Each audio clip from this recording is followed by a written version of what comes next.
Morning. On behalf of the Fair and Affordable Housing Committee, I would like to welcome you to our Fair Housing Forum. We thank you guys so much for coming today to visit and to share information with us. We thank you guys so much for being here. We ask that you save all questions for our Q&A session. You can post those anytime in our chat box. Excuse me, in our chat box. Speaking of questions, I have one. Have you guys taken the Fair Housing Challenge?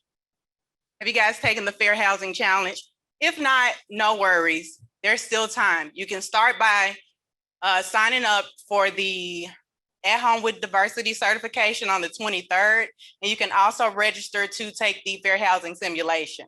We thank you so much again for being here with us. And I'll hand you over to our fabulous moderator, Zach Thomas. Thank you, Tia. Good morning, good morning, good morning. Welcome to the Fair Housing Forum. We are glad that you've tuned in. I know that time is of the essence. I know that Zoom, we are all exhausted of Zooms. Hey, we got one more today. We're not going to waste your time. I do appreciate it, though. I'm going through a leadership MAAR right now. And this past week, we actually learned that if you take your income, your annual income divided by 2,500 hours, that is what your hourly value is. So I know that today you have signed on thinking you might spend 2 hours with us. So again, we really appreciate you giving your time, and we know that your time is valuable. We're all agents, we get it. We're very, very grateful that you've tuned in. This is for you, right? This is for us as realtors. We want to understand how we can better serve our community, how we can better serve our clients who come to us with questions about housing. There's a lot of things that take place in Memphis that honestly, I just am unaware of. I don't have the capacity to understand and to keep up with it all. So that's why we're here today. So I'm going to ask for our panelists to come on up. They're going to join me up here behind me, and we're going to get started. We have assembled quite an Avengers crew today. When it comes to affordable housing in Memphis. So we're going to ask them to come on up, and I'm going to let them introduce themselves, kind of give us a little bit of information about what they do, how it relates to us, and then we'll get into some questions here today and just kind of, again, get more information, understand how we can help them, how they can help us. That's why we're here. So let's get started. Our first panelist, who wants to talk? So who wants to talk here? We're going to go, who has a mic? Y'all have mics. So why don't you start with me down here, Damon? All right. Introduction? Yeah, introduction, man. Just tell us who you are, who you're with, and all that good stuff. Hi, my name is Damon Williams. I'm the Executive Director of the Fraser Community Development Corporation. Right now, we engage in property management of a portfolio of rental homes in Fraser. We build and rehab homes in Fraser. And we also operate a housing counseling and education program. Awesome. That's wonderful. All right. Hi, I'm Amy Schaffline. I'm the Executive Director of United Housing. And we provide also housing counseling, home buyer education. We are also a nonprofit lender. So we have a first mortgage program as well as down payment assistance programs. And we also build new homes and rehab homes. Last year, in over a 12-month period, we were able to help over 500 families buy. And that was because we invested $3.5 million into down payment and closing costs for the families. So we provided capital and invested in the people so that they could become a homeowner. And that then, of course, leverages $47 million in real estate transactions in the market over a 12-month period. So I think, the education is one side, but we've also got to invest in families as well. So United Housing does both of those things. Absolutely. I'm going to switch over to Zoom. We have an empty seat there for Caitlin. Caitlin is with Mortgage Bankers Association. Caitlin, why don't you talk to us a little bit about what you do and where you're at and how you relate to what we're saying today? Thank you so much, Zach. So my name is Caitlin Harris, and I'm the Senior program and policy specialist of the Mortgage Bankers Association's Affordable Housing Initiatives team. And we launched this initiative back in the summer of 2019 with the opportunity to create a place-based initiative called Convergence. Our first location is Convergence, Memphis, which is all around expanding opportunities for minority households, particularly in the homeownership space, as well as low to moderate income households. And how we do that is not MBA coming down into Memphis and saying this is how you should help expand homeownership opportunities, but really it's a collective action model of local, state, and national partners, four of which who are actually sitting on this panel today, who all work together to assist the homeownership process, all the way from starting and building credit to post homeownership and sustainability.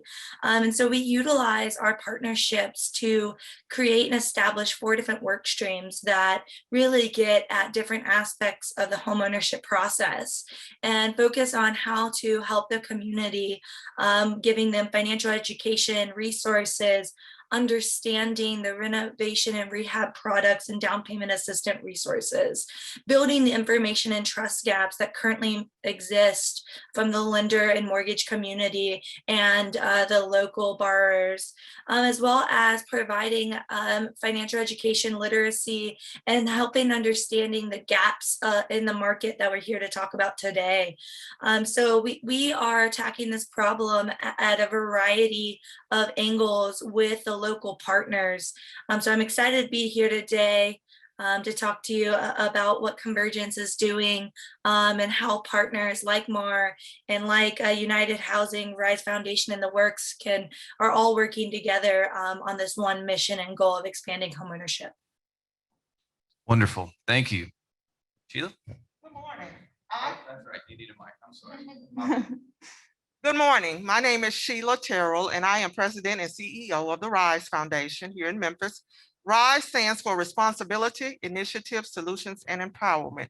We teach financial education, and we also assist with asset development. In the last will be 21 years on May 1st. We're excited about that progress. We have assisted hundreds and hundreds of families in developing over $10 million in assets. And these are individuals who are employed and eligible for earned income tax credit. We also have a GMFEC, which is the Greater Memphis Financial Empowerment Center, where anybody in collaboration with the Shelby County Trustee's Office, where anybody in Shelby County, regardless of income, can go and have counseling, financial counseling with a certified financial counselor for up to a year. Wow. Yeah. Thank you, ma'am. Thank you, ma'am. And Rashawn? I'm gonna have to take the mask off. Yeah. Good morning, I'm Rashawn Austin, President and CEO of The Works Incorporated. We're a community development corporation.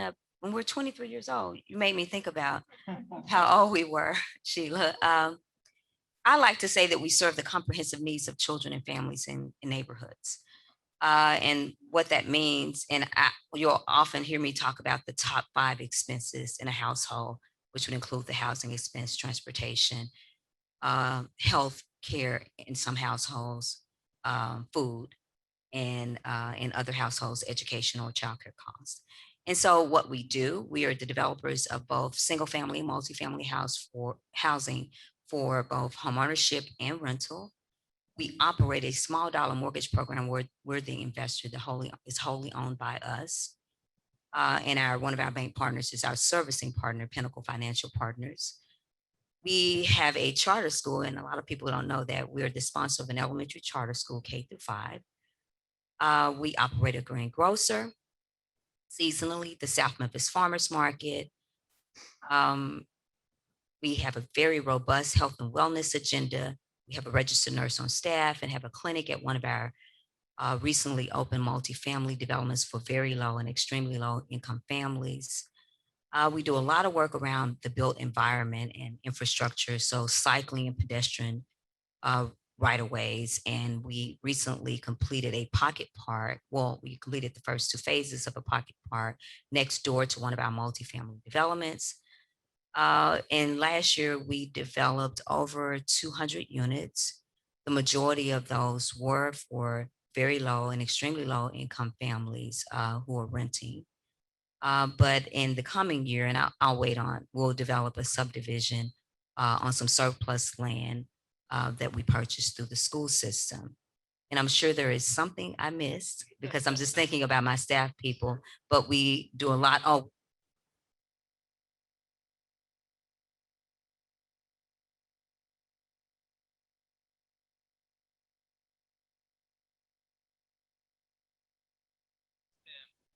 Tim. That's Tim. Thank you, Tim. There we go. okay, we're a lender in the healthy food financing space. And so we've made about $1.2 million in low interest loans to independent grocers. And we continue that program. And we've done some micro lending to small businesses in the South Memphis community. And we're starting up a mutual aid society and some micro lending to residents who would like to start their own businesses. None of y'all are busy at all, basically, is what you're saying. Not at all. There's a lot of days that you just don't do anything. Just kidding. Well, hey, I, for one, am glad to be here because as a suburban white guy, I just don't know a lot of stuff. I have a desire to learn more, to help out my clients. I do have people. When I first got into real estate, I said, listen, I don't care if you're buying a $40,000 house or a $4 million house. Someone needs to have an agent on their side when they're purchasing a home. And so that's always been my desire, is to help anyone. And I know there's probably every realtor that's out there watching us right now feels the same way. So to be able to learn from you guys today is exciting for me. I know. Okay, so let's get into our first questions. This is going to kind of be a round robin. So not necessarily going to each individual panelist. Caitlin, we're just going to kind of open it up. And whoever has something to say, if either of you two ladies need something to say, I'll just bring the mic to you. So, all right. So one of the questions we as the Affordable Housing Committee had discussed and wanted to ask today was, what is a staple program in your organization and how does it serve or benefit the public? So again, what is a staple program in your organization and how does it serve or benefit the public? Anybody wants to start us off? Okay, go ahead, Damon. I'd say our housing counseling education program is really the cornerstone of what we do. And I know the value of that because I started my career in property management or knowledge of real estate in DC. Around 2006, I worked as a housing trainer. And one of the things I'm really proud of in my career is the people that we counseled stayed in their homes in the stock market crash. I mean, in the housing crash because they got education. They knew not to go into the exotic loans. And so I know the value of that education. Additionally, I think it's just a good process because real estate is such a complicated transaction. It's a really important transaction to really understand how the process works so that you have good expectations, you can have a really good experience, but also so that you can get your home and stay in your home. And these programs, almost all down payment assistance programs require that training and education. So, it's definitely worth it to go to a one-day class and get $10,000, $20,000 worth of down payment assistance. It's really important. And in addition to the home buyer education, we offer rental counseling, foreclosure prevention, eviction counseling. So, being able to provide that to the community is really meaningful and impactful. Yeah, that's awesome. That's great. At RISE, we have two programs that relate to housing. The first one is our signature program, which is called Save Up. It's an individual development account program where we pair financial education and monetary incentives to help people to learn how to manage their funds, first of all, because we know that when you are going to the mortgage lender, the first thing they want to do is pull your credit. So we teach people how to develop a spending plan. We never say budget because it has a negative connotation. We teach people how to improve their credit, how to correct anything that may be on their credit report, how to read credit reports. We teach them how to save. We have banking partners where they open a special savings account called the IDA. And we match the dollars and we match the dollars that they save 2 for 1, up to $3,000. That money can be used for any transaction that is related to first-time home ownership. And we're excited that with that program, we started 21 years ago, and our program participants have purchased in excess of $10 million. We also have another program called the GMFEC, the Greater Memphis Financial Empowerment Center, as I mentioned earlier, in collaboration with the Shelby County Trustee's Office, where anybody, regardless of income, can go and have a financial counseling session with a certified financial counselor for anything that you need to work on as it relates to your personal finances. You also have an opportunity to work with that counselor for up to a year. And I always like to say that's the first step, is get with someone who is certified, who knows what they're doing, because they can teach you how to, or where to tell your money to go, because we all know if you don't tell your money where to go, at the end of the month, it won't tell you where it went. It's gone. So it's gone. So those are the two major programs. I'll just add on to that too. So United Housing is also a certified housing counseling agency. So we also provide the home ownership counseling, the one-day class, which is really important. And we also talk with them about how to work with realtors and if they're not already working with one. And we have a lot of volunteers that come and talk with our classes, and some are realtors and some are lenders. And so we also welcome that. But that program just walks them through the entire process of what to expect, talking about the spending plan, saving, and then going through the credit counseling, and then going through the class. So we do one-on-one counseling as well. But I would say too, it's also about the maintenance and maintaining your asset. It's going to be the biggest investment that you make for most families. So maintaining that over the long term is something else that United Housing really works on, whether that is through working with volunteer attorneys on airship. We also do some foreclosure mitigation and counseling. And we also have a home repair loan program. And as a part of that home repair loan program, we talk about home maintenance and a spending plan for maintaining your home, what it might take, if the water, pipes bust or something like that, this is your house, you own it now. And so what do you do at that point when that happens? So we walk families through that and, provide the financing if they need to fix up their homes.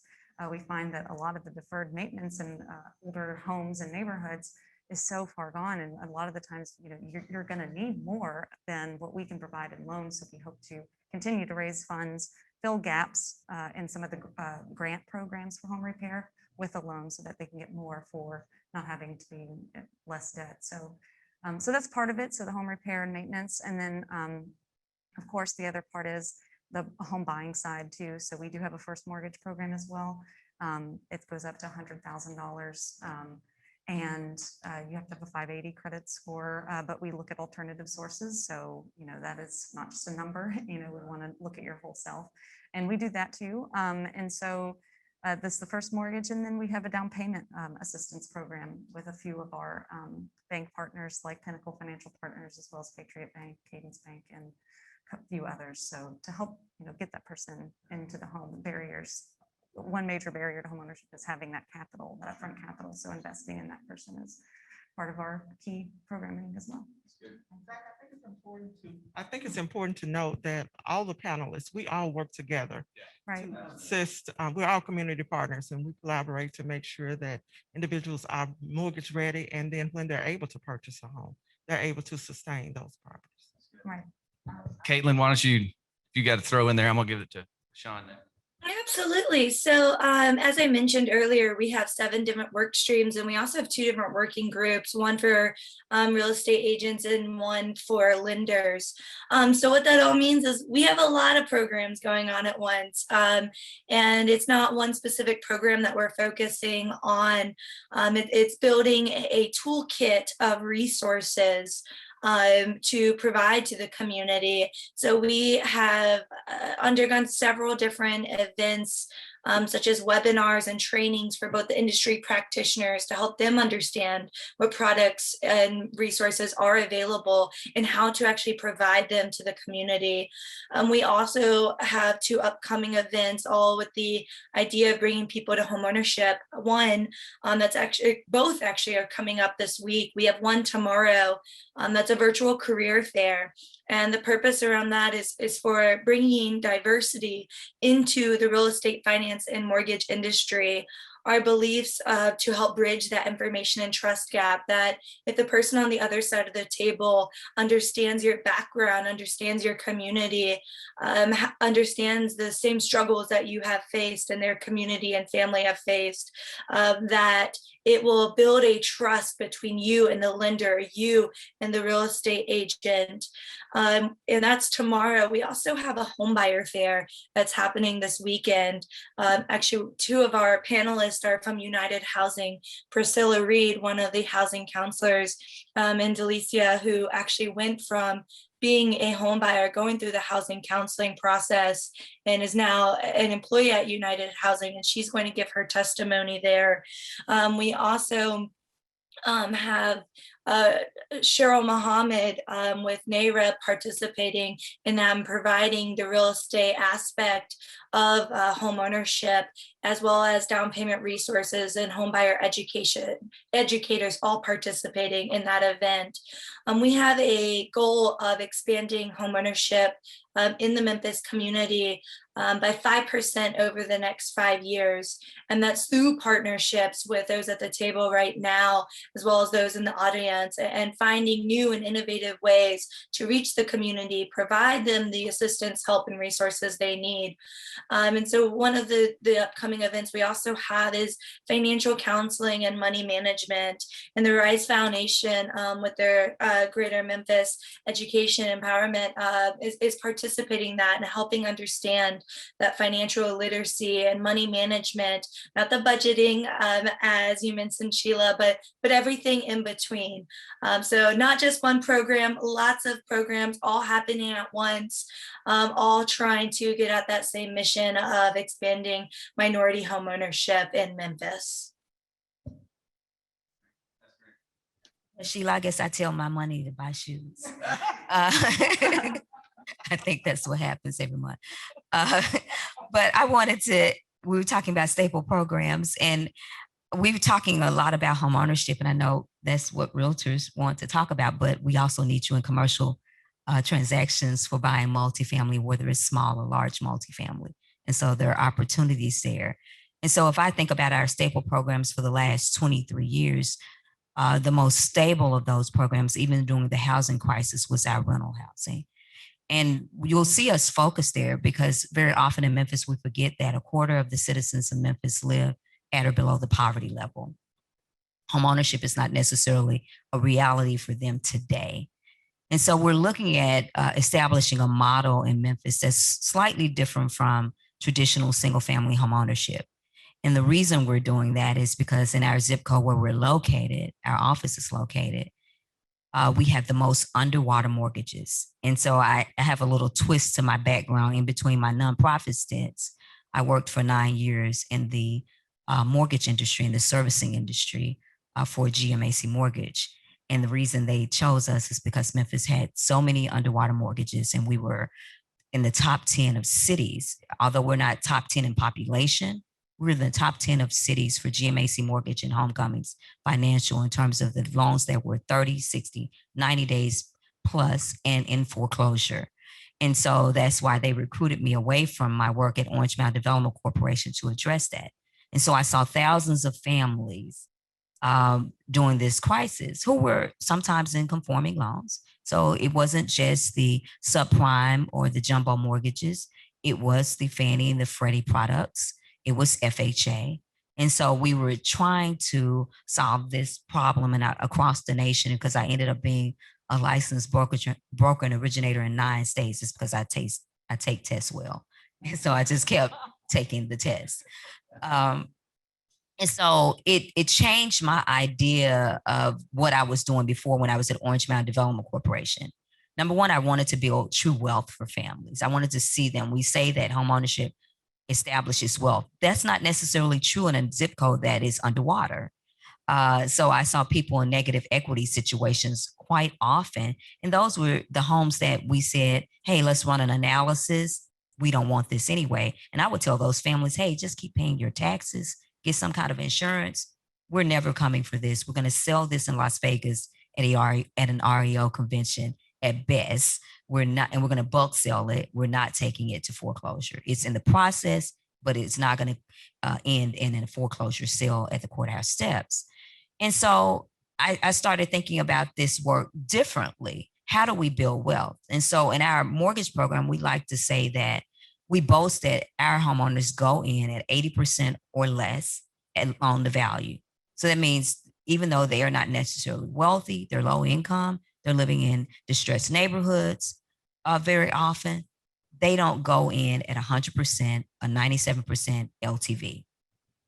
That is very important because they're automatically, if the neighborhood is not changing, and that's why we address the other things. We know that green lines and parks increase values around 35%. We know that if we address the infrastructure, like the way we get around. So if a third of our residents don't own personal automobiles and they rely on public transportation, or they're pedestrians or they're cyclists, that means we need to address the bike lanes because we also see increase in value.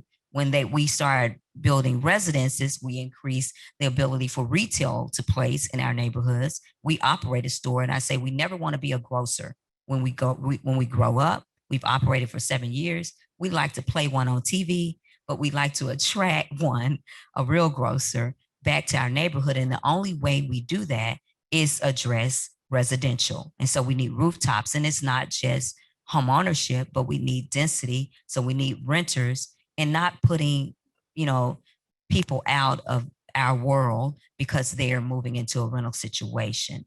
And so we take a slightly different approach away from just single family development for home ownership, single family detached. We're looking at co-op. We're looking at other forms of ownership where it's still owned by the community, but they're actually building wealth. Yeah, that's great. That's very helpful. And Sheila, what you said, I think I finally figured out why my wife runs when I say budget. Because she also likes to spend them on shoes too. So now I know budget is negative. So I'll just say, hey, babe, let's talk about our saving plan, our spending plan. Yeah, I like that a little better. Maybe we can get somewhere in our house finally, but just kidding, sort of. But well, this is great. This is great. I love this. Well, let's move to this next question here. It says, what are some programs you envision in the future to bring more affordable housing to Memphis? I know right now you guys have what you're doing, but we obviously have market forces that are changing what the market looks like every day here in our community and across the country. And so thinking long-term, maybe 5-10 years out, what are some things you see in the future that would be helpful to, bring affordable housing here into the community? Yes, ma'am.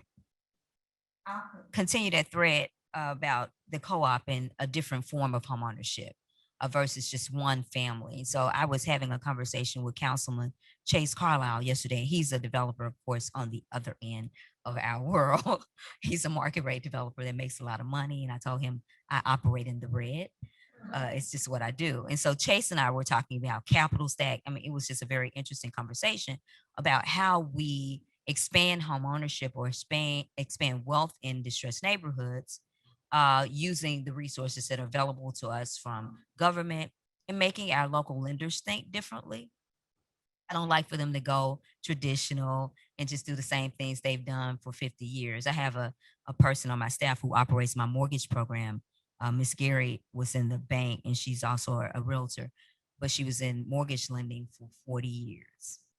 And so I'm very often screaming, when I do scream at Miss Gary, is to say, stop being a banker. Let the bank be the bank. We are doing social underwriting here. And so we're thinking differently about those that we're serving. I mean, because we're not a great bank. It's again like being a grocer. Either we're a play grocer, we're a play bank. And we want to put ourselves out of that business and let the banks be the bank. They're great at that. They're licensed to do that. They have billions of dollars. We have a few million, but it's not the same. And so we're looking at, our subdivision. One of the things that we're doing is a white paper for Chase. So he asked us to talk about where do we need zoning changes at the council level. And so he and Ford Canale brought this to us, and I said, Chase, I'll write a white paper for you. And so we're talking about build by right. And so right now in Memphis, you have choices. You single family detached, you can do a planned unit development, you could do multifamily, large multifamily typically. But if you go through neighborhoods, and I made my staff drive through neighborhoods, and I live in Evergreen. And if we think about build by right, I live in a big house, single family, but right across the street is a small multifamily. And then around the corner on Galloway are duplexes, but they were already there. And we forgot about those pocket neighborhoods that we already live in. And so we're talking about owners of duplexes versus owner of the single family. Why can't a moderate or low income family own a duplex and then be an investor, even if they're renting to their family? But then we're really talking about wealth building for their family. What happened to the quadruplex? FHA has a product for units. So why aren't we using it? And so we want to move our lenders and our housing world away from one or the other. And then single family thinking that people that live in multifamily are the other. And so I like to call that otherizing people. Like I have at our Fraser development, which now has a 200 people waiting list. It's full, by the way.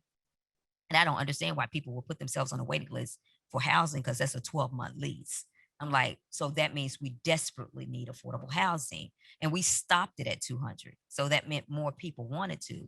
But I know of at least one of the people who lives there who deeded her house to someone else to move back into multifamily. So we assume that everyone wants to be in a single family detached. She'd had that experience. She went from public housing to home ownership, and she's back in low income housing rental.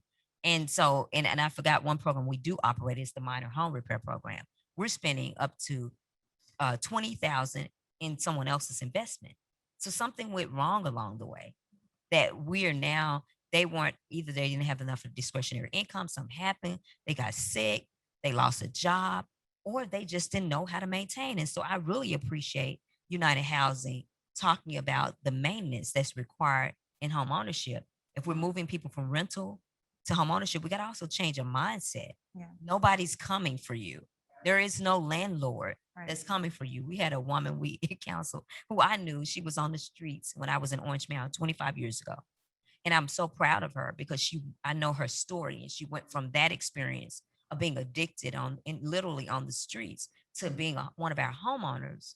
But although we kept talking to her, her mind was just set on something else. She was used to rental. And she kept saying she wanted her door cut for her carpet. I'm like, sweetie, you don't cut a door for the carpet, get a new carpet. It's a rug. I mean, it wasn't even a carpet, it's just a rug for the bathroom. And so it's like we don't keep cutting the door up because you want to accommodate a large rug.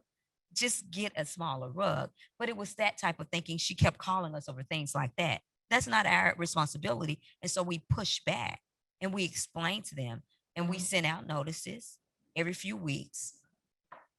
Change your filters. It's springtime. Then we talk about yard of the month. So we give incentives for them to do good things. So you have pretty flowers.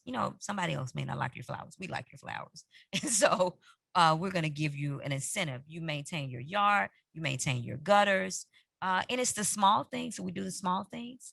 Then we don't lead to the large things. And so that's part of, and we send people to counseling with our partner agencies. We do credit counseling. We do our version of social underwriting. We're no longer HUD certified. And I don't want to be pigeonholed there. And that's why I'm a rebel, if you can't tell. Because I don't want thousands of people coming to us for counseling. I want to be very specific about what we do. And so we want to limit it to the number of people we serve in our rental and our home ownership. And we're going to counsel like we counsel, and we dig deep into their spending plan. Is that what it's called? We dig deep because I did foreclosure prevention. Right. So I'm looking at your net. I'm looking at how much you spend on food, and you lie. They lie. They say they don't eat out.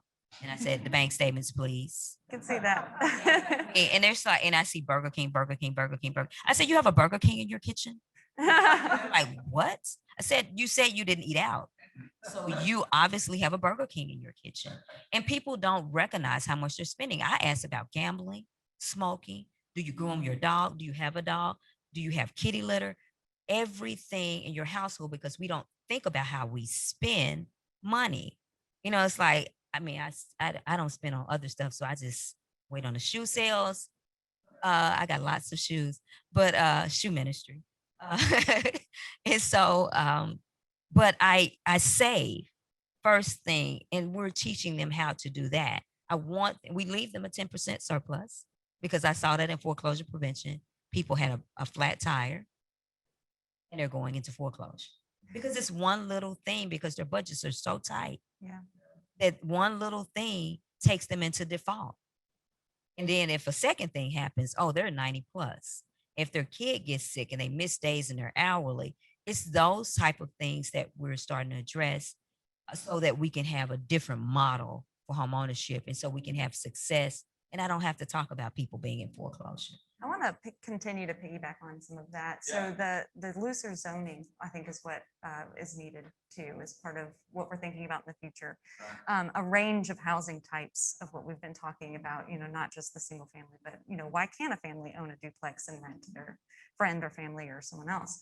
And so those are the kinds of things that we're also looking into doing. But I think we'll also need policies that allow nonprofits to purchase more properties faster. And I know cash is king right now, and it is out competing most of our clients that are looking for homes at the ranges that we're talking about. So having that upfront capital for that homeowner available and ready to put down so that they can compete better. There are some policies out there now, either federal, state, whatever, that can help, you know, bring those tax credits or down payment assistance to that homeowner so that they can compete. But also, I think another thing that we're thinking about in the future is how we underwrite loans. Again, we're not the bank either, but we want to have more flexible underwriting, whether that is for, there's also a generational homeownership gap and wealth gap. So why don't we, you know, young people have tons of debt and student loans. So instead of having somebody start off already in the red with that, work with them, see, is your degree in nursing? Okay, well, let's see what your future wages might be and underwrite to that. You know, so there's other ways that we can look at home ownership and building that home ownership for younger people that are going through college or not. You know, maybe they have another job, but underwriting it differently. And then going back to the home maintenance and deferred maintenance, a lot of these properties, you want to purchase that property for 120,000, but if it needs another 30 to make it more habitable, and if you're a first-time home buyer, how are you going, you know, like going through all of that? So we need more products like a 203K that may work better for first-time home buyers. So we are also looking into how do we provide that first mortgage plus some financing to fix up the unit as well, whether that unit is a quadplex or a duplex, but helping that person fix that property up with that kind of financing. But then also the tax structure. So why don't we see more quadplexes? Well, because they're going to be taxed on the commercial level, you know, instead, you know, in this city, I think is it state. So if we can change that, then we might see more quadplexes going up. So there's just a few things, structural things like that, that I think that we can really see a broadening of homeownership access. Caitlin, do you have anything? I'm going to bring you in. Don't want to forget about you. Thanks, Zach. So I can talk a little bit about Memphis and then some of the national parts too. In Memphis, we're really looking at cross-sector collaboration, not just across the housing industry, but how do we bring in the major employers? How do we bring in the healthcare sector? How do we, to Rashawn's point, how do we bring in transportation and all those pieces? Because housing is holistic. And if you don't know where you're laying your head at night, how are you going to function well in school? How are you going to stay out of the emergency room? How are you going to do all those things? So finding ways to not just work with our housing industry partners, but how do we expand that and can create that local community of resources, products, and programs that are helping every level of housing, to the point I mentioned earlier, all the way from building your credit, establishing credit, to finding a home, to preserving that home, building generational wealth. So bringing that holistic aspect to Memphis is really important, and it's really key to continue our relationships with those local partners, but also the state and national partners. Bringing in Fannie Mae and Freddie Mac and their abundance of resources into the local community is so important. Having them pilot programs in Memphis that couldn't be done outside of their resources and their help. And those sort of things are just so impactful, and continuing to build those relationships, I believe, can bring a more effective affordable housing market to Memphis. And on the national level, the Mortgage Bankers Association is advocating on a variety of different affordable housing fronts.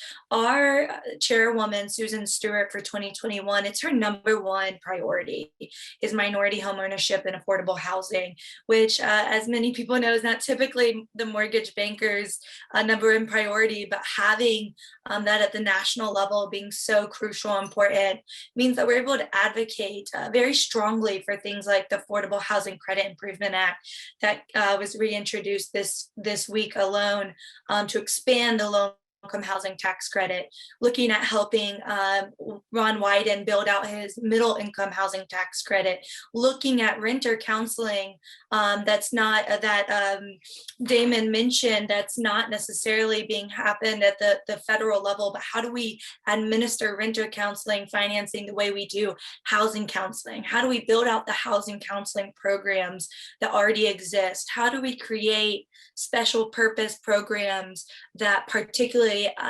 target and provide resources and financial capital to those who have been previously and continuously disenfranchised from the marketplace? So it's bringing in all those the partners at the local, state, and federal level, both the for-profit and the nonprofit, and expanding those programs. And to me, that is how the future of affordable housing in Memphis continues to expand and become more mainstream, by providing all those resources to the community, and thus building up a better Memphis.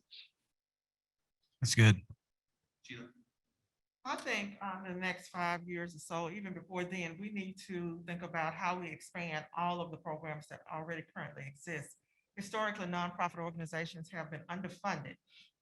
So if there is a way that we can increase the funding to build on what already exists, that will assist many more individuals in becoming home ready, because we know before we talk about all of the different types of housing, personal preparation is key to being able to be approved for a mortgage.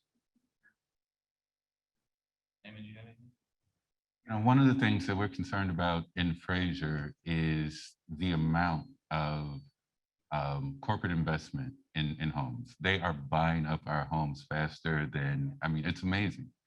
And there's not anything wrong with that investment if it's measured, but if there are too many investors in our neighborhood, their investment isn't the same as me buying a home in Fraser. Absolutely. Their commitment is different. And so what we'd like to do is leverage our competitive advantage, which is our ability to build homes in Fraser. The cost to actually build the home is we build at a negative. Right. Because let's say it costs us $140,000 to build the house. We can only sell it for $112,000. The individual investor can't do that. So we're looking at ways to, one, continue to acquire property in Fraser, but also to look at ways that we can involve other community stakeholders in investing in those properties and building. And so we developed relationships with the Blight Authority of Memphis to acquire properties. We're working with different attorneys to try to figure out how do we clear up some of the cloudy titles on properties that we acquire. And we hope to be able to, pilot a program soon that we can share out with other people so that, you know, we can really get past that issue. Yeah, that's great. That's a great segue in our next question. Before we get there, I think for me, just listening to this, it's eye opening because as a realtor, I'm always thinking, how can I help people buy a house? But the fact that you said there are people that don't want to buy a house, they would rather rent, you know, for me, that's eye opening because I have a guy right now that I sold his condo downtown. He bought it 3 years ago and he's like, I don't want to do this. I want to just go back to renting. I said, you want to go back to renting? Like, are you sure? He said, yep. I don't want to be a homeowner. I was like, okay. So, I mean, but that's the thing is like that for me, that was like, oh, that's so foreign of a concept. I remember walking up, I work with a friend of mine, DeAndre Brown up in Fraser with Lifeline of Success. And DeAndre years ago asked me to come speak to some of his program guys. And I walk in there and he was talking that day about what happens if you can't pay your light bill. And he goes, Zach, what happens if you can't pay your light bill? Is that I go and ask my dad or ask somebody for money? He's like, wait, so you don't go and like go steal go steal this or go take some money from this person and go do that? I said, well, no, I don't ever, that never thought to me. But again, it was one of those moments of like, is that like, it's just a mindset thing that y'all were talking about. That's just, it's hard for me as a realtor to see. So having things like this to bring about awareness so that we're aware of, hey, how can we best serve you? Even if you don't want to buy a house, like there's still ways for me to help you, which I think is very important. And that's a great thing to talk about blighted properties because DeAndre's got the blight patrol. You guys are talking about blighted properties. I drive through South Memphis, North Memphis, and there are blocks of just houses that are vacant. Nobody's living in them. They're boarded up. They're just sitting there. So are there any programs? Because I actually have a part owner of a general contractor company here as well. And so I've been thinking and my wheels have been turning about, are there programs where people can come in, nonprofits purchase these, renovate them, be able to then offer them to people to purchase? Obviously, I know construction costs are extremely high right now. But are there programs, or are there ideas, or there movements that we're trying to make this happen? Yeah. So Go ahead. yes, and I think some of it goes back to what Damon was saying too, is that, working through the land bank, Shelby County Land Bank, or working through the Blight Authority of Memphis is one way that we can do that, to assemble land and acquire land in that way. But a lot of the times it is the title issues. We know that, okay, we own 3 lots on this block, but then there's 3 other houses on the same block that are owned by this church or that LLC or this person and all these, it's like, well, how do we also get access to that? So there are some programs that do that.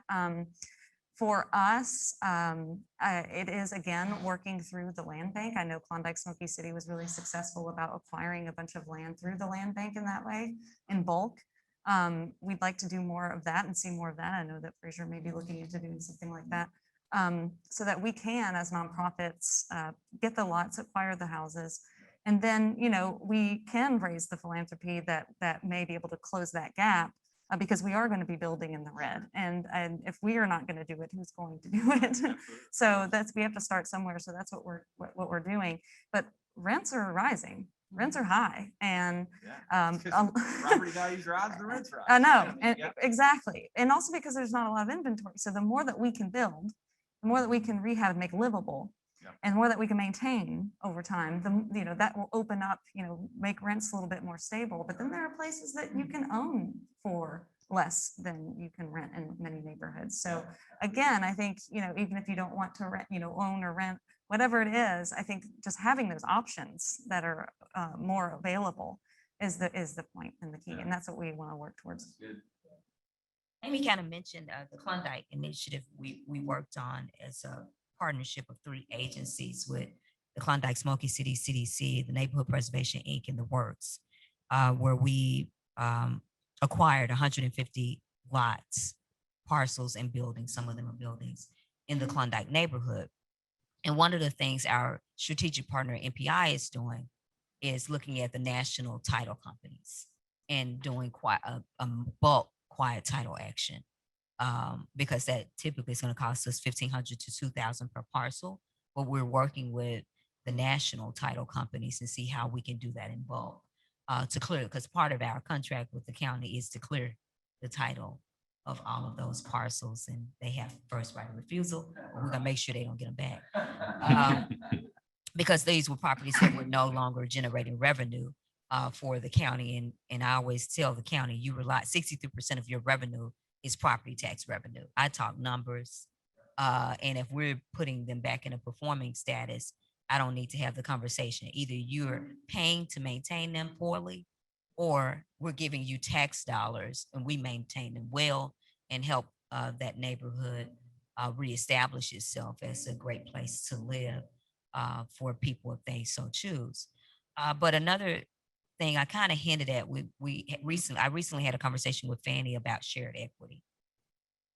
So in terms of keeping things affordable, right now, and particularly as we work with Ms. Morris in Klondike, we're seeing values, go up very fast. It's not necessarily happening in all parts of South Memphis. And so how do we keep those values at a level where it's still affordable for the customers that we are trying to serve?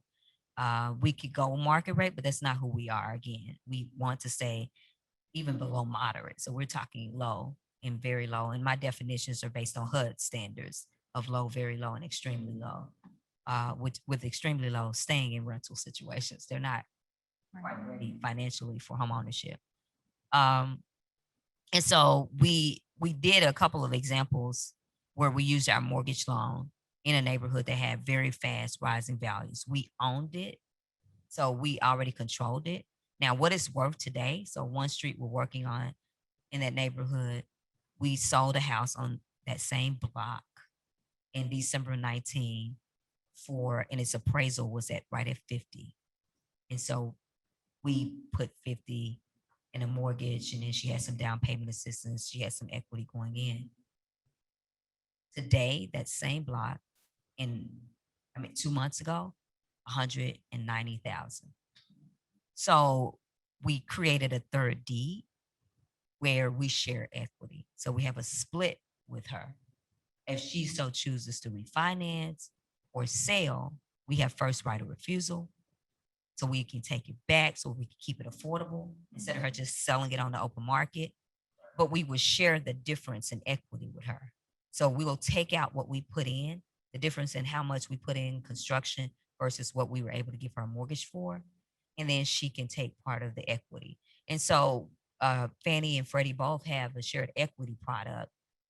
And so we're looking at shared equity so that the customer, the resident can benefit, or the homeowner can benefit from the equity difference. But at the same time, we're going to maintain first right of refusal so that we can get it back and put it back into an affordable status. We have rents as low as in some of our properties we acquired, and they were already residents who lived there 30 years. Their rent was $300. Their rent is $300. We're not slumlords, so we gut rehab everything we do, but it's still $300 because their income suggests that it should be $300. We don't charge them a housing burden, so it's not above 30% of their gross income. And a lot of the people that are at $300 are elderly. They're not going to increase over time. We're not going to move it into market if they pass away. We're going to keep it affordable. It's a little 1-bedroom apartment in a 5-unit multifamily. It's about $300. It's tiny. And I was looking at our highest rent level in our Frazier property, a 3-bedroom, 2-bath, is $690. And so the family needs to make about 3 times that. And remember I said 25% of Memphis residents live at or below the poverty level. And so homeownership may be ideal for someone that's more moderate, but someone that's 60% and below the median, I don't care if their mortgage is lower, they can't afford homeownership because they can't afford all of the other costs beyond the mortgage. And so they can't do the maintenance. And so they'll be in our program 20 years from now or 10 years from now needing maintenance. We know. So because they can't afford to maintain the house. And so we try to stick with home ownership above 60%. And if they're right at 60, nothing else can be happening. No debt. You cannot have anything else. And so it's more moderate where we're getting people into home ownership. So ideally, we're taking people that are low and extremely low and looking at their career. What's happening in terms of their finances?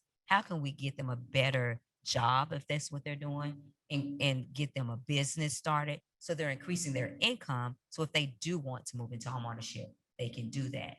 But I'm just not going to set them up to fail if they're very low income. Oh, right. But if we need more of the housing that Rashawn has been talking about with our program, because too many people are paying 50% of their income on rent right now. So if we could have more of that type of housing supply that we're all looking to do, then we can set people up for homeownership earlier on. What do you think is the biggest obstacle to that right now?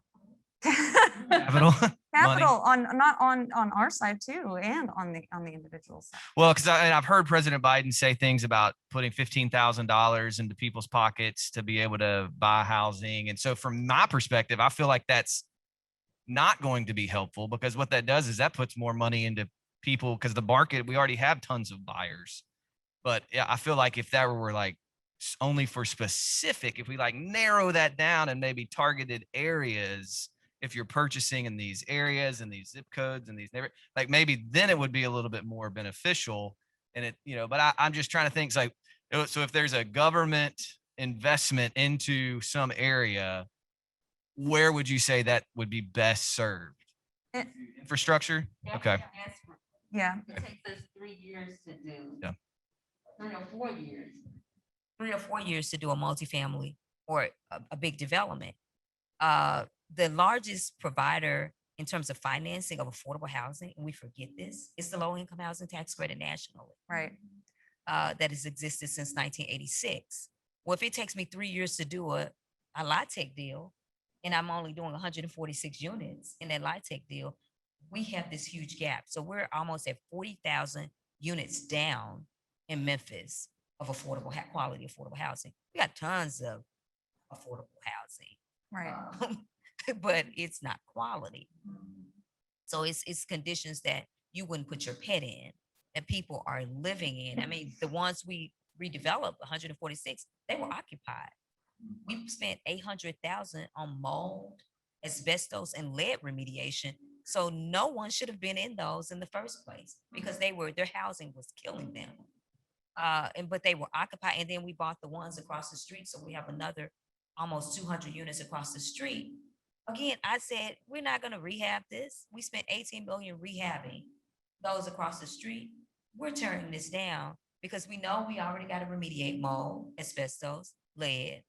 And then, we have a contractor, a former contractor who works with us as a construction consultant. And we went into some apartments, and these were occupied. I won't say who owns them because it'll be an embarrassment to them. And he said, "Oh, there's a rat eating another rat in here." I'm like, "Well, that's not the room I'm going in." But these were people living here. I'm walking through in my fancy work boots. They're really cute. And they're standing sewage outside. And so these are the type of properties, and there were over 100 families living there. It was 300 units, and it was a St. Jude patient that got out of the van, and I was like, "You can't live here anymore. I don't even know where I'm going to place you, but we got to get you out of here because this child has brain cancer for the second time, and no one should live here. There's no glass. It's thin plexi on the windows. It was cold. I was freezing. So they're living like that. And so until we expand nationally, the availability of LIHTC to states and to our state housing finance agencies at the local level, our elected officials, and I get on their behinds, and I won't say the word I would normally say because it's PG this morning. They need to deal in infrastructure. I don't like balloons and confetti. I don't need them doing any more of their events, ribbon cuttings, and crap, and using shovels that are gold plated, and they're not really investing in neighborhoods. We have neighborhoods where infrastructure has not had improvements in 50 years. And I know that because I'm doing a lot of digging and sewage work. I got an email this morning about that development in Frazier because there's no improvement. The clay pipes are crumbling. So if they're not really investing in distressed neighborhoods and infrastructure in all the neighborhoods where we work, Frazier, North Memphis, South Memphis, the oldest neighborhoods in the city need the most infrastructure work because they have not invested. They built 385. They kept going east. They didn't do anything. Meanwhile, when we were still sitting there. They just put all of the infrastructure dollars out Poplar and out 385, and they forgot about us for 5 or 6 decades. And until they do their job and change policy, then we won't be able to build any faster. So in addition, we need capital stack, and we need lenders to stop being scary cats and stop talking about risk. Because like I told my lenders, and I'm not supposed to call one of theirs, Keith Turbitt's name from First Horizon. He told me never to call his name on a panel again, and I do it every time. And so, because he told me not to, they need to, we had 9.5 million in tax credits. Then we had all these lenders who we've known for 20 plus years to say it was too risky of a deal because they didn't want to bet on Frazier. So they had the way, they didn't have the will.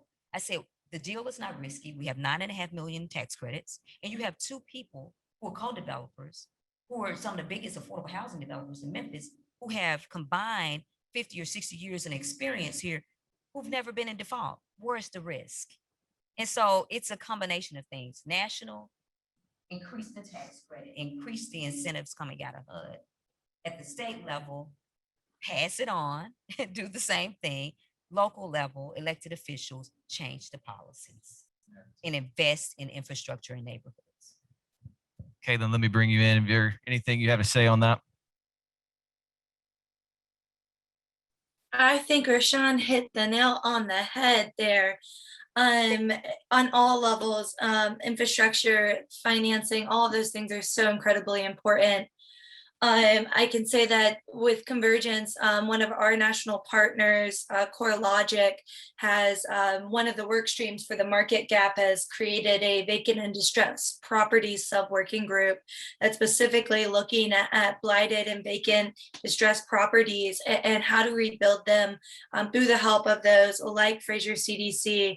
They have created a program for us that they're going to pilot in Memphis with that exact idea of using the market analysis and data, partnering with the local land banks, local CDCs, local nonprofit developers and for-profit developers, providing additional housing. But that, to Roshan and Amy's point, that only goes so far if you don't have the capital to actually invest in that. And so, like I said earlier, being able to at the national level support and endorse and advocate for the helpful programs like the low-income housing tax credit.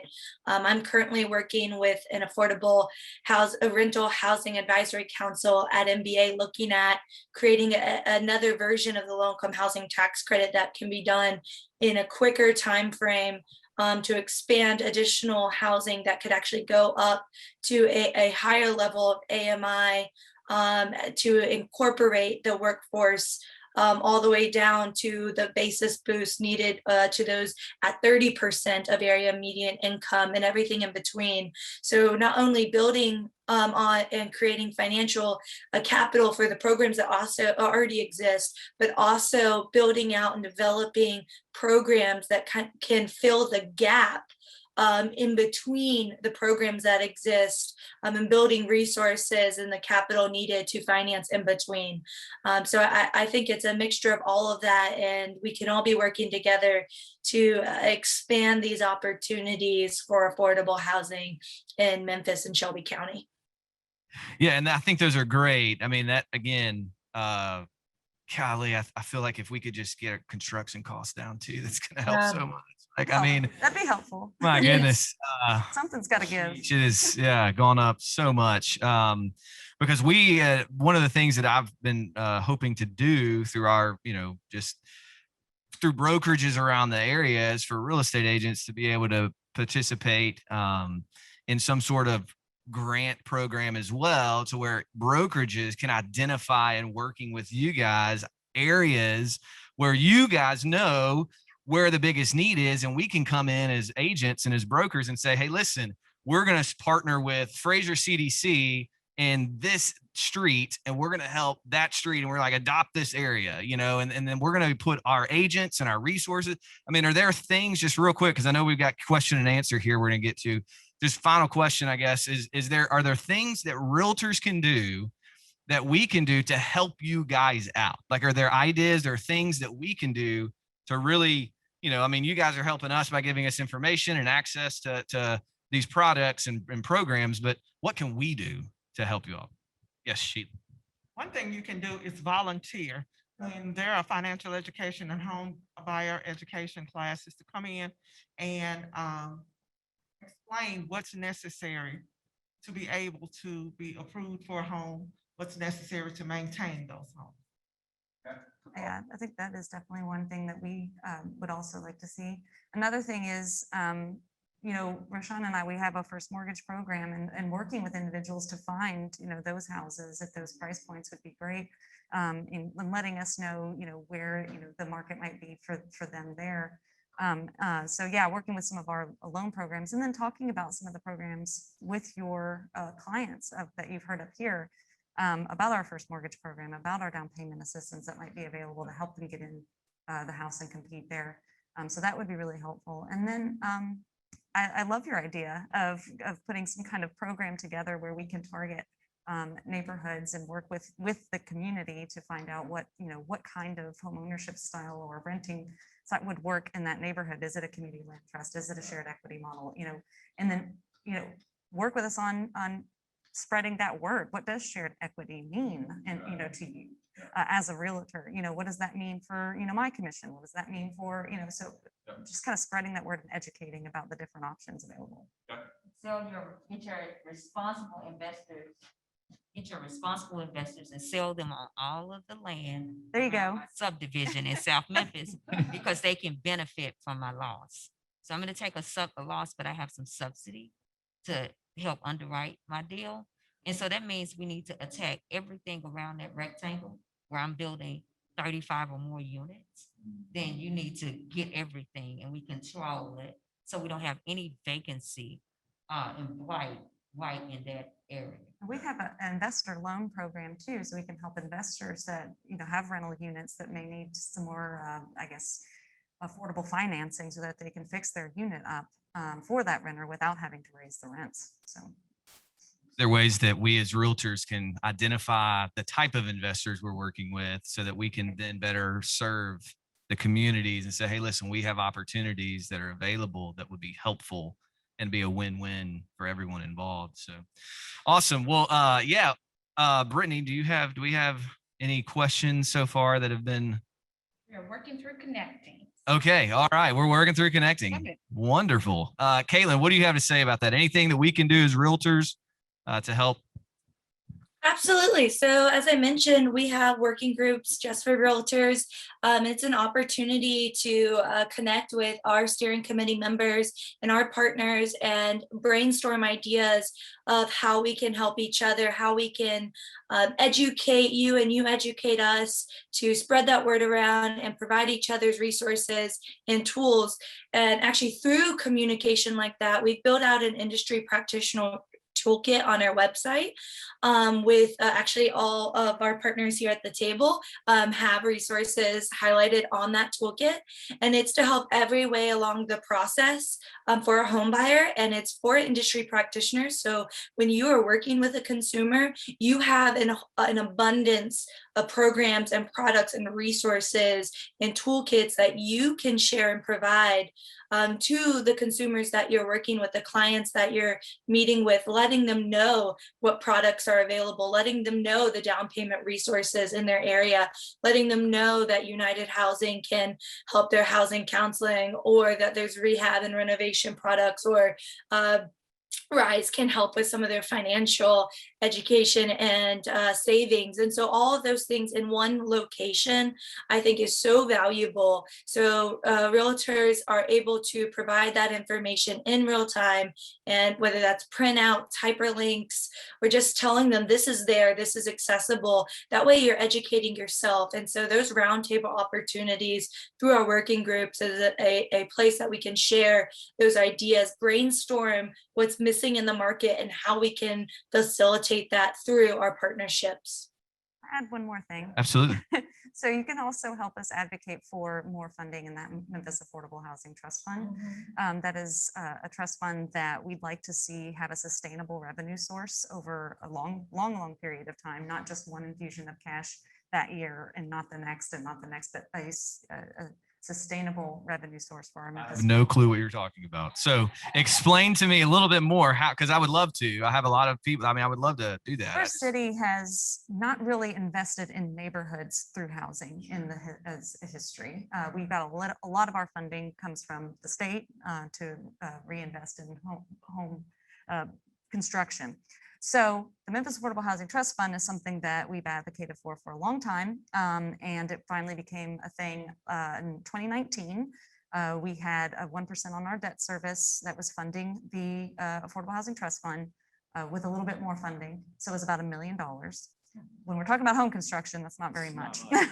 But so we focused a lot on home repairs for that first year. The second year was 2020, so that happened and it wasn't funded at all. But if we could have a sustainable revenue source for that fund, that can go a long way when you're talking about some subsidy. If you just need 20,000 in gap funds per unit, that can go a long way for many CDCs. So advocating for that, you can go to home901.org or trustfund901.org. Okay, as I say, website. Comparison, our peer cities have affordable housing trust funds of 50 million, 250 million, peer city. Wow. We don't even have. So I have $1 million. So also we can play the lottery and just hope that all that money will just donate it to the trust fund, Affordable Housing Trust Fund. Awesome. We connected? Are connected. Wonderful. That's fantastic. Well, there are questions available. Have questions been asked? If not, I've got more. We do not have any questions at the time, but I've, If you're still watching and you have any questions for these folks, hit the chat box. Hit the chat box. Let's make it happen. Come on, let's go. Let's go. I feel like I'm at the telethon or something. Like, come on, everybody. Hear those phones ring. Let's go. Come on. We could do a telethon for homeowners. There you go. There you go. Telethon. All right. Wonderful. Well, hey, while we're talking about that, we did mention rising home values, right? I mean, home values are rising. What is happening with your, I mean, are there plans? Are there things that are going on to go, okay, now these houses that were once $50,000 now are 85, 90, 200. I mean, whatever, like, how do we, what's the behind that? I mean, I guess, how do you? It's tricky because in Fraser, for instance, it's great that home values are rising. That's great for some people.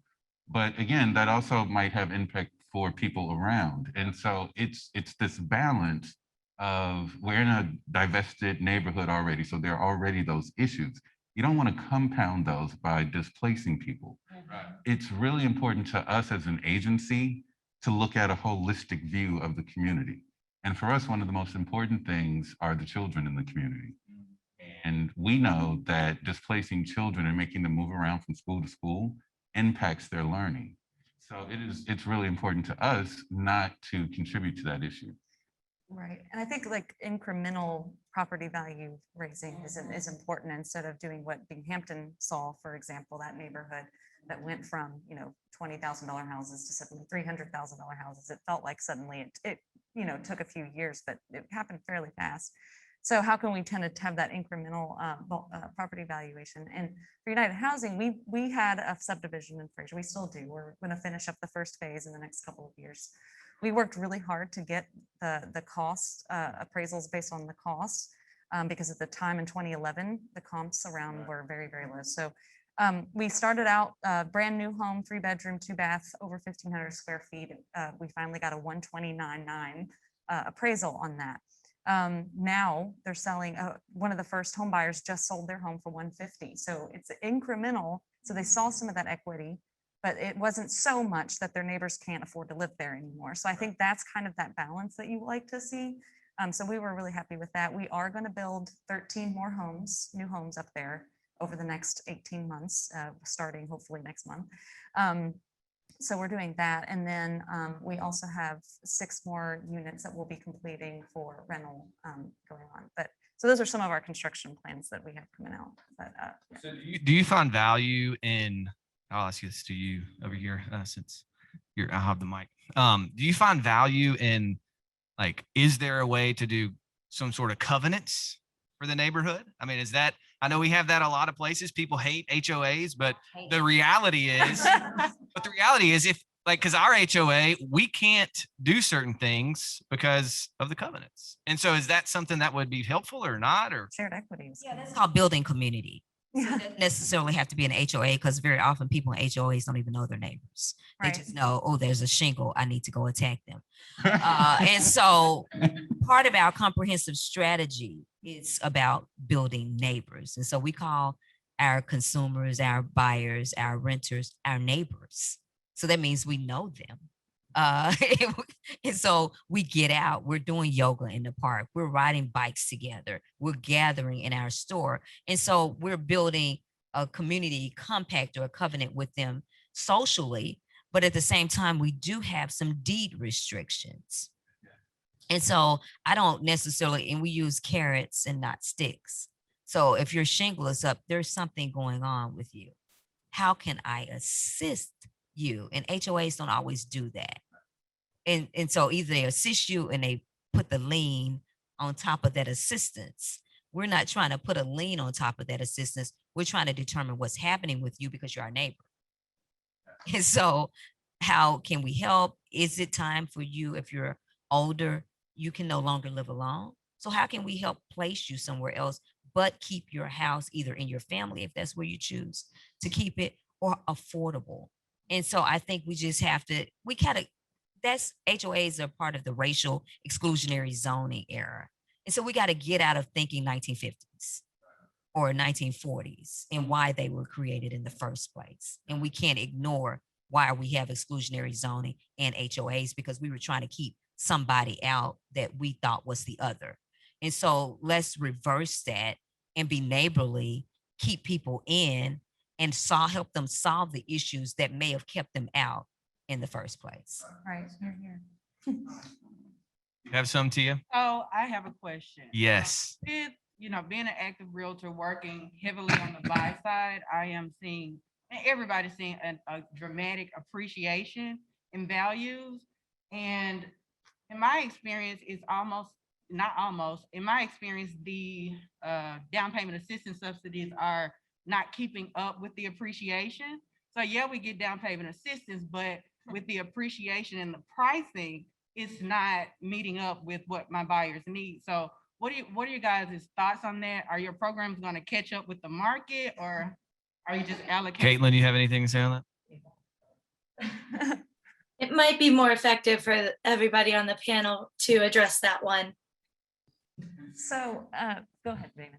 More money. I mean, Yeah. it's for the government to come off more money. It's for investors to come off more money, philanthropy. Yeah. Memphis has a lot of money, and we need private industry and private donors to invest in their community, because it helps everybody. When we talk about blighted properties, I can't understate the importance of aesthetics to a community. If you make things pretty, it changes people's attitudes. It is almost miraculous, the change that can have. So, there's some people who won't come into certain neighborhoods because they're afraid. Well, if you make it pretty, you might not be afraid. You might go and enjoy and find something that you didn't know was there. I'm just going to add on to that yes, more and more capital. Our down payment programs are not enough. It's 10,000 or 15,000, and that's not enough right now. But I'll also say not only are the programs not keeping up with the values, the wages are also not keeping up with the values. The childcare, we need more childcare programs. We also ran the city's rental assistance program from December to now. And our main person who needed help was a woman who lost her job and had to take care of the kids at home in virtual school. Well, that's why now we definitely need more childcare. That's not necessarily housing, but that's going to help that person, be able to go to work, get higher wages, hopefully, and then be able to make her spending plan work a little bit better for her, and then be able to hopefully, if she wants to, buy a house. Sure. I agree with what all the colleagues have said. Funding is key. At RISE with our Save Up program, we have up to $3,000. That's $1,000 saved by the program participant, and then RISE matches that with an additional $2,000. The good thing about it is that we also partner with our other community partners and couple those funds with any down payment assistance funds. So funding. And go with that funding, because government is always, I would say, 30 years behind, but they're really 40 years behind. They need to change their policies. And so I think, different cities have different types of elected officials. I think we have a cult of personality. So it's all about their individual personalities. And then I always ask them, so what did you sponsor? What have you done in your office? Because I don't really care about your personality because it does not impact change in neighborhoods. Well, I do care about your personality because it may suck and you're not doing what you're supposed to do. And so we need to hold them accountable to do their jobs. And they're not doing their jobs. They're social media influencers. What does that have to do with changing policy to impact change in the place that you say you want to be better? You want to have better quality of life on your campaign trail for all of the citizens of Memphis. But in reality, you're just a Twitter giant. You're not changing policy because I don't care how much money we throw at the problem. We have a policy issue. We can never solve it. And especially in this market, $10,000. Why are we still in the 80s? Yeah. Why are we still in the 80s with our policies and our thinking? You know, you got these buyers, moderate buyers, and even, you know, people in the market rate are competing for housing. It's 30 offers on one house in 24 hours. I went into the market in October of last year, not knowing I was going into the market. That was so weird. But I was on Zillow and I said, oh, that's a cute house. But the one I just was looking, I actually had a realtor. I called my realtor because I saw that house. I was like, oh girl, I need that house. And she was like, the next morning, she said it has contract. 24 hours. And it was a holiday weekend. 24 hours. It had a contract, not just offers, a contract. And so think about if I'm in a market rate market, I could buy a house in Evergreen. Think about the majority of Memphians. That's not true for them. Right. And so they're putting 30, 40 offers on a house, and we're talking about 10,000, which is going to take them 10,000 years to get to you. And they're going to push back. And like, haven't you done this since the 80s over and over again? It should be a template. Get with it, move it faster. It shouldn't take weeks to close this transaction. And so we got to get them to change policy and change to how they work and how fast they need to move at the speed of business is what I always tell government. If you're not moving at the speed of business, I got problems with you. We have a comment / thought from Mark Meesey. Hey, Mark. Some of the many things which drive construction costs up are delays and fees associated with MLG&W from development cost of construction. It costs as much as $20,000 per lot more than it costs in DeSoto County. Your thoughts? Absolutely. Again, here's the example. So I'm little, but I'm tough. So I saw the president of MLG&W, Mr. Young, at city council. We weren't there. This was when we could go without masks.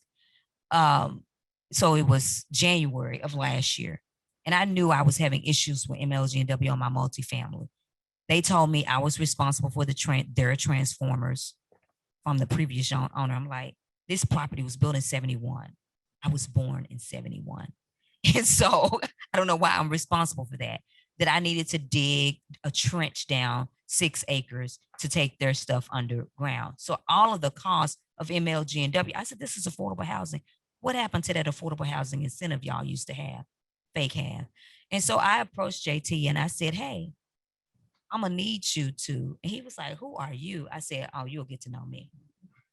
So after that short conversation, we set up a meeting with the executives. And what they realized in that meeting was their policy was all wrong. And so their board really needs to have an affordable housing incentive because that incentive only applies if I build on down 385, if I build down Poplar. It encourages sprawl. It encourages investment out east.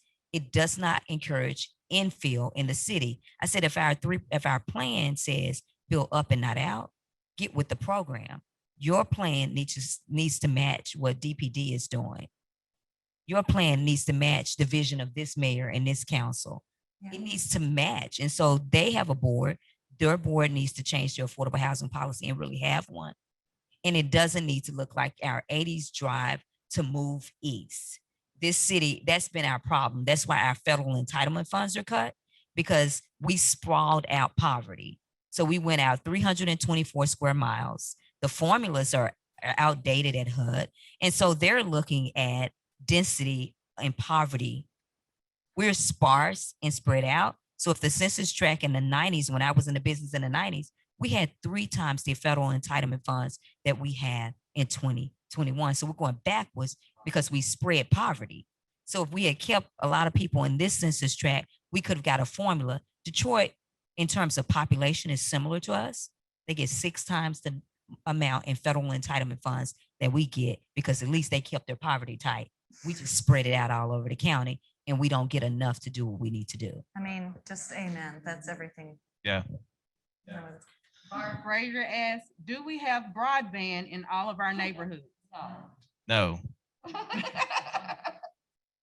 Is that part of the infrastructure? Does that matter? Is that okay? Yes, that is part of infrastructure. That is Yeah, yeah. infrastructure. Yes. I know that's a policy, I guess, priority for the state or the federal. Yeah. Microsoft and those national corporates about the broadband. There are broadband initiatives happening, not enough, but it's 2021. Right. You use the internet. Pretty for soon we're gonna have everything. satellite, so. The internet on my arm. And so in this Apple Watch telling me what to do every day, all day. And so those people are separated if they don't have access. So they're in a whole nother society. It's like the Hunger Games. And so they're losing. They're in District 12. And so they're losing because they are not a part of this larger world that each of us has at our fingertips. This high-speed internet. They may not even have internet. And so it's the responsibility of corporate partners that provide those services sometimes. Comcast is the Microsofts of the world. It's the AT&Ts.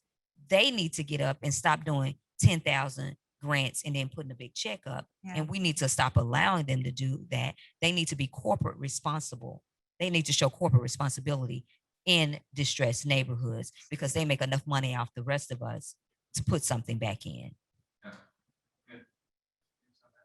Yeah. Okay. All right. Anything else? No more questions in the chat box. You guys explained everything great. Man, and it's 10:30. There you How go. about that? We're great. Man, I like this. Hey, if you're not early, or if you're not early, you're that's right. There we go. Sorry, I messed that one up. Sorry, I'm gonna rewind. Hey, anyway, thank you guys for being here. This has been awesome.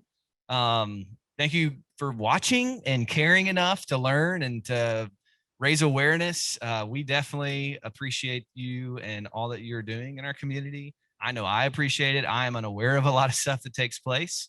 Again, we have 24 hours in a day and we're hit with information and we have clients and we're going nonstop. So this is very helpful to stop for an hour and a half, spend some time, learn about our community, learn ways that we can participate and help provide affordable housing for our clients and our neighbors, as we say. So anything else you want to say here to end us, close us out? Bye. She said, bye. Here you go. I just want to thank everybody for tuning in today. If we haven't taken away anything, is real estate is about advocacy. And it's not about advocating for our clients during the transaction. It's about being in our neighborhoods, in our community and society. So I hope that you left here with a wealth of information that you can take out and, better your business and help your clients. And thank you so much for sharing your time with us again today. Thank you for our panelists for coming. We appreciate everybody who participated today. Thank you. Thanks. See you later.